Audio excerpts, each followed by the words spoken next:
Once again, this one is for the real ones. We call it Zero Gimmicks with yours truly. You already know who it is. And if you don't know best, you ask somebody. This is Q doing it 100% real from the heart through the lips to your mind. No preservatives, no added sugar, no artificial sweeteners. Just real talk about real things. Just so. Because, well, that's how we know how to do it. You dig? Well, alright. So I wanted to talk about AI for a minute now, but I couldn't really reconcile my feelings on the topic. Not because I have any real issue with AI tech, As a matter of fact, I love it. Apart from all the things that out here a long time that being driven for years, like spell check and them kind of things, I've been using AI tools for a while now. Like Pedari Helper, mix and master the music that I produced for this podcast. My brethren Edwin Matthews sing on it. And my brethren AI has helped me clean up my vocals and master the finished products, right? All the finished episodes mastered in AI. Plus, the image for this episode especially was created with AI because I thought it was cool now. So I cool with AI, to tell you the truth. But every time I start to gather my thoughts in tutus, I end up vexed and foaming at the mouth and all kind of thing. I just be wondering, where's that one, boy?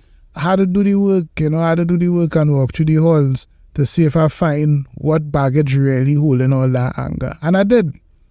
I realized that it's not AI that I have a problem with, I have a problem with how we handling it. And I take this licks before. Let me share a story with you. So somewhere around like 1987 or so, I had my first suede Adidas, I had a chrome BMX with yellow plastic rims, and I had passed common entrance for my first choice, So life was good. I asked my pops for a Casio SK10, which is a small synthesizer that could process like about 1.4 or so seconds of sampling. And that means it could capture a voice, like either saying a word or like a dog barking or a bee buzzing, and play it back as notes on the keyboard. Well, that blew my 11-year-old creative mind. But my pops was a trained musician and he was completely against electronic music like synthesizers and drum machines and sequencers and things. So everything I thought was real fresh, he was none that. And he always used to say, that is not real music, them things spoiling the music and taking money out of my people's pocket. Sound familiar? So in response to me asking for a Casio, he say, nah, if you want to play music, learn on the proper thing. And the man buy a Baldwin upright piano for me. With the piano came books and piano lessons and all that. And I went to some lessons and things, but I really wasn't feeling like if I was creating. I wasn't feeling, that same energy now. And I completely just lost all my zeal at that time. Now, Pops wasn't seeing what I was seeing, right?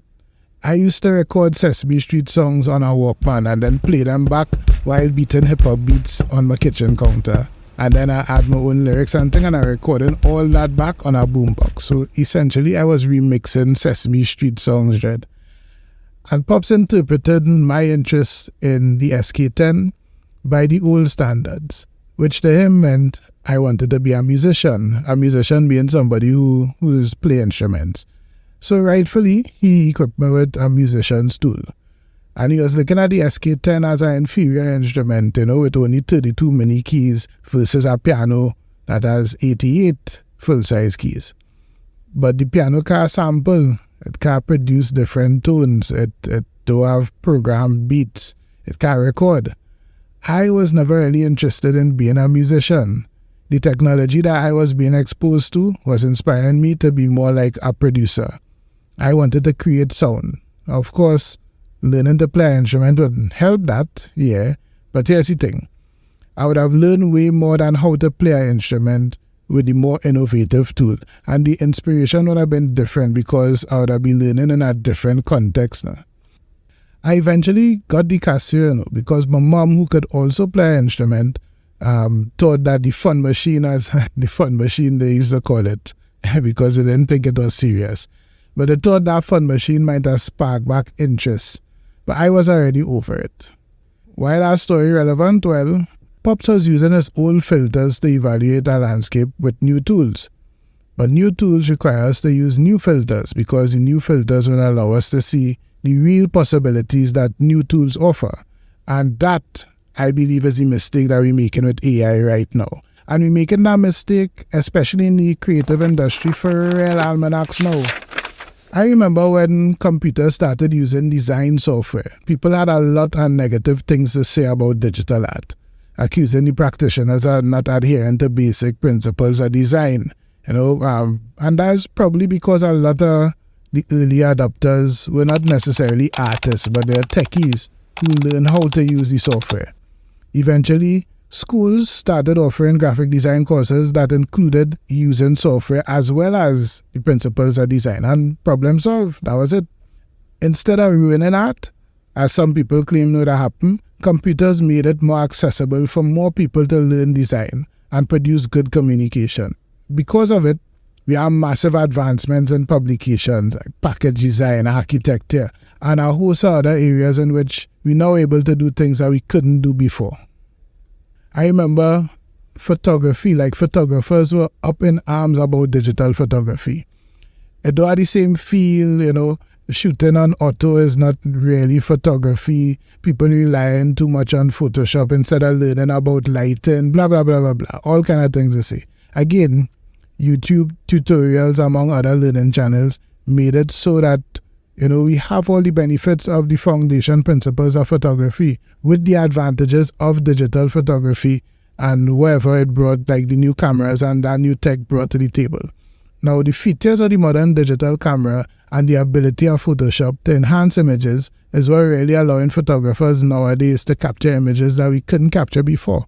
And we have infinite shooting as long as you have battery with charge, no limitations of film and thing. And that same tech help create jobs that didn't exist before, like content creators, influencers, that kind of thing. More people able to make a little dollar off shooting images in parties and in events and things like that. You think?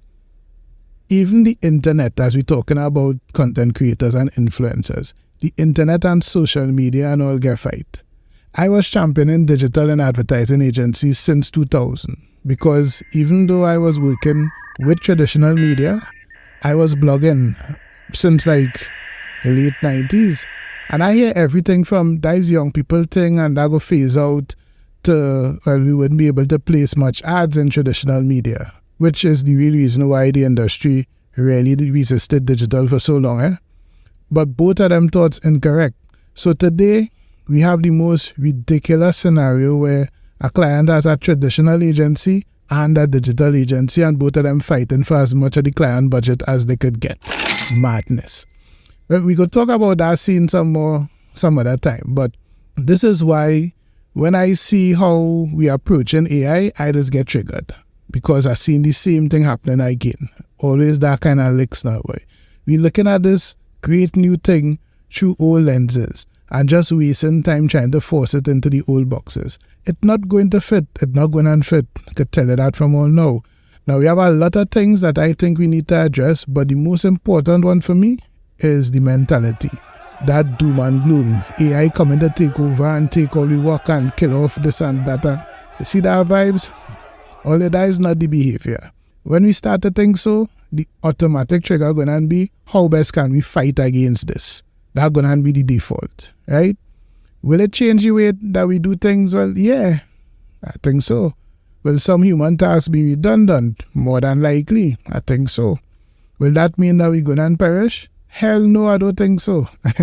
The same thing that has always happened, going to happen again. People are going to start seeing new opportunities, new jobs going to become available. We're going to approach things in different ways now. We're going to be good. We're going to be good. And it's not far-fetched at all.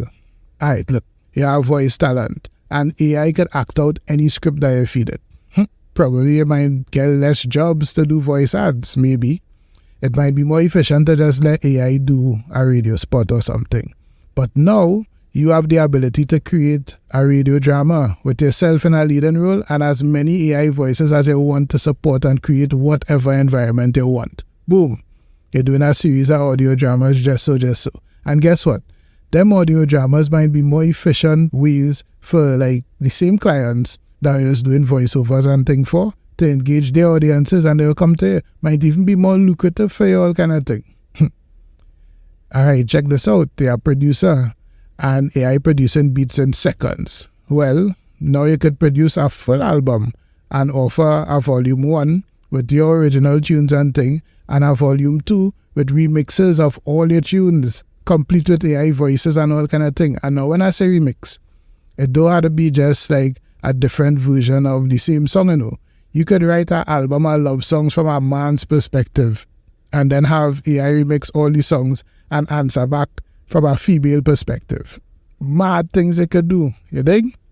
Here's an artist and AI generating images in seconds.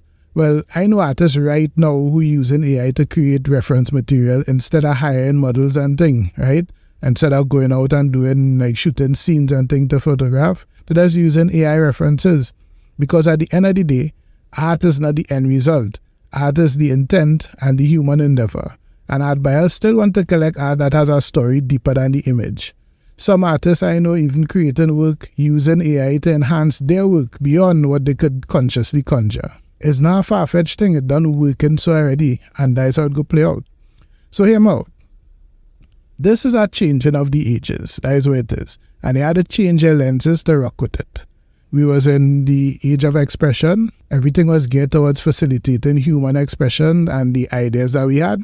Now we're in the age of imagination. Actually, AI allowing you to dream while you're wide awake. It is literally similar to how the brain just takes stimulus from your memory along with whatever chemical things happen and all this, like where you eat too much before and then sleep and all them kind of things, or you're extremely tired or whatever. Process that subconsciously and manifest it as a dream. You don't really have much control over that. AI doing that on steroids. And that to me is an amazing thing, full of possibilities that I personally looking forward to. The moral and ethical issues that it have, we go work them things out. But pour on them new lenses and let me go forward. I feel that's the way. I have more to say on AI, but I will leave that for another episode. And I think, this is enough for us to juggle for the hour. So that is a day. If you feel that vibe, subscribe. And until we link again, do it real. Boom.